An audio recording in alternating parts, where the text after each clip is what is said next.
like a creep, so hungover I couldn't speak. I met the... So, have you ever wondered how your favourite creators make such buttery smooth product shots in their videos?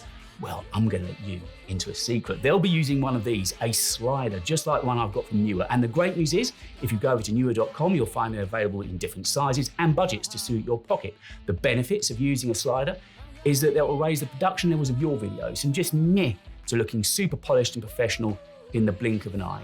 The model I've got here is the VS-80C 80cm carbon fibre motorised model. On set, it's really quiet, it's affordable and simple to use, and that's what we're going to look at in this video.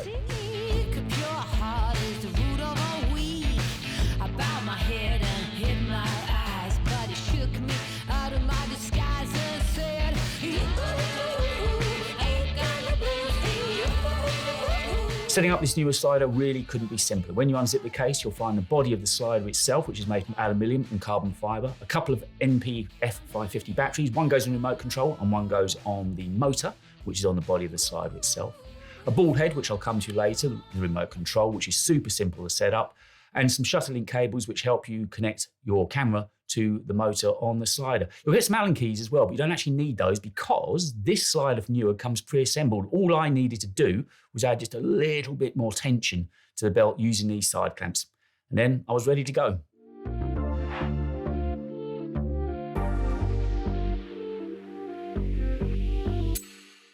So to get going, put one of the batteries in the remote control and the other into the motor on the slider itself. Set the height and angle of the feet by using these lock screws either end of the slider and check its level using the inbuilt spirit level. And that's pretty much all you need to do. The remote control, again, is pre-paired. You don't need to do anything to get that to talk to the slider itself, and you can set it in a language of either Chinese or English.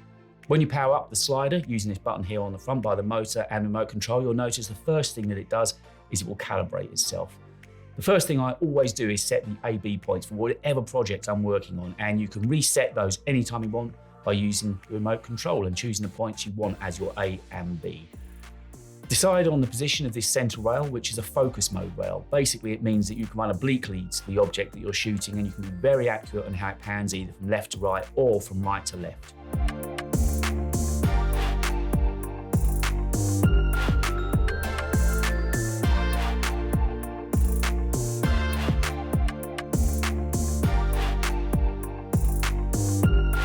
And next we're going to look at the remote control and the various settings you got on there. The first of the functions is called live motion.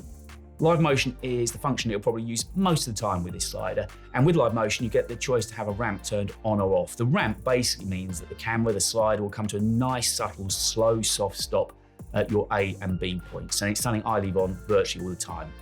You'll also notice a loop mode, which is exactly that. It just means that the slider with the camera will keep looping between your points A and point B.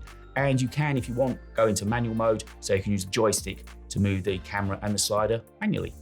And there's just one more thing I wanted to mention about remote control. If you look at the top, you'll see there are two battery level indicators. One will show you the battery level indicator on the motor, on the slider, and the other for the battery that's on the remote control.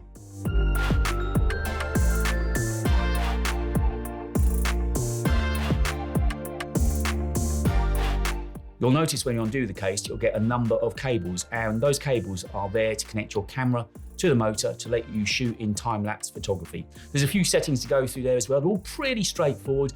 The interval is the time between each photo.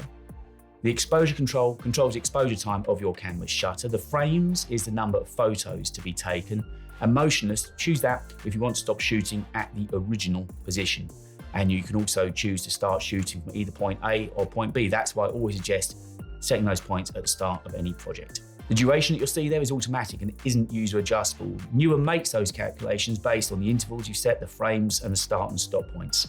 The attention to detail that Neewer have given this slider is second to none, but what I like about it most is it's also simple to use. That focus mode rail that I mentioned earlier on, for instance, really easy to set up, but rather than just now shooting everything straight to camera, you can shoot obliquely, which just gives a finer nuance. It gives a different aspect to your video, something interesting for the viewers to watch. Not only that, you'll get this ball head that I mentioned earlier on in the video as well. With that, you can put that on top of the slider with the camera on top, of course, and you can set the rate, the height, the tilt. If you want everything squared off, there's another spirit level on there as well. But again, it just means that your viewers are going to get some interesting really detailed shots of whatever product it is you're trying to shoot in your video.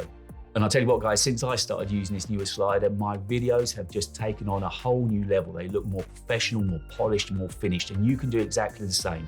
If you go over to neewer.com, you'll find a range of not only sliders there, but cages, rigs, lights, lens accessories, everything you need for your studio, whether you're professional or just starting out. You'll find everything over on neewer.com. Guys, I hope this has given you real good insight into this slider from Neewer. It really is worth adding to your studio. It will just help you raise your videos up to the next level. Guys, if you've enjoyed this video and found it useful, maybe subscribe. Every single subscription makes a massive difference to a channel of my size. Really, everyone does count. And also, maybe give the video a like. If you do that, the YouTube algorithm will see that you've done that and it will share the video out to other viewers, helping the channel to grow. I've got some great plans for videos coming up in the next few weeks. I just need your help to make them a reality. But maybe hang around for a moment or two longer, because YouTube seems to think you're going to enjoy this video, and I've put together a playlist for you so you can sit back and watch all of those as well. Guys, thanks for watching. I'll catch you very, very soon on the next video.